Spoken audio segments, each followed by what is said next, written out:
Politique, il n'est plus question de mosquée à Strasbourg, mais d'avion à Poitiers.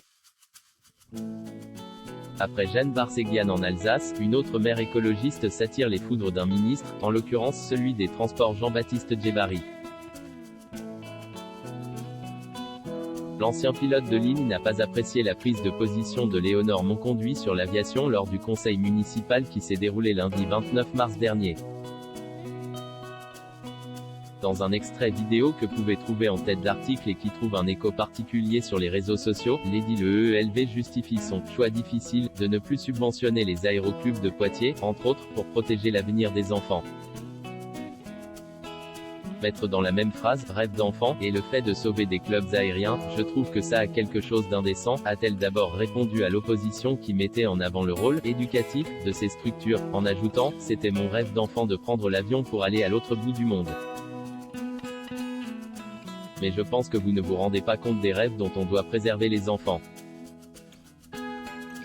L'aérien, c'est triste, mais ne doit plus faire partie des rêves d'enfants aujourd'hui. Djebbari invoque Saint-Exupéry, la droite réagit des élucubrations autoritaires et moribondes pour Jean-Baptiste Djebbari qui s'est fendu d'un tweet vendredi 2 avril, accompagnant l'extrait vidéo d'une citation bien connue de l'écrivain et aviateur Antoine de Saint-Exupéry, « Fais de ta vie un rêve, et d'un rêve, une réalité ». Dans le sillage du ministre, la porte-parole de La République En Marche Maude Brejon, originaire de Poitiers, s'est elle aussi indignée des mots de Léonore Monconduit, jugeant la position de EELV dogmatique, cynique et triste. Et la majorité n'est pas seule dans sa riposte. En marge de Jean-Baptiste Djebbari, ou de la députée Aurore Berger qui a également réagi, la droite et l'extrême droite, par la voix d'Éric Ciotti, Nadine Morano, Gilbert Collard, Jordan Bardella ou Marine Le Pen fustigent également la position de la mairie écolo. Interdire, punir, faire payer, freiner l'innovation, vouloir détruire les filières d'excellence industrielle comme le nucléaire et l'aéronautique, s'en prendre aux rêves des enfants, voilà le vrai visage de ces verts, qui n'ont rien d'écologiste, a par exemple écrit la présidente du Rassemblement national sur les réseaux sociaux ce samedi 3 avril.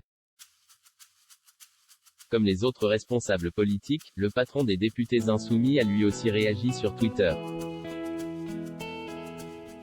Coucou Poitiers, les rêves restent toujours libres, signé Icare, a ainsi écrit Jean-Luc Mélenchon, en référence au fils de l'architecte athénien Dédale, connu dans la mythologie grecque pour avoir trouvé la mort en volant trop près du soleil. Que disait Monconduit? Léonore Monconduit, elle, se défend de toute décision dogmatique, et évoque plutôt un signal de responsabilité vis-à-vis de l'argent public, après que sa mairie a prévenu les associations, courant mars, de son choix. Compte tenu du fait que cela ne menace pas la survie de l'association, aujourd'hui, nous considérons que l'argent public ne doit plus financer les sports fondés sur la consommation de ressources épuisables, a-t-elle notamment expliqué lors du conseil municipal, ajoutant, c'est aussi pour ces décisions, qui réquestionnent nos politiques au filtre du changement climatique, que nous avons été élus.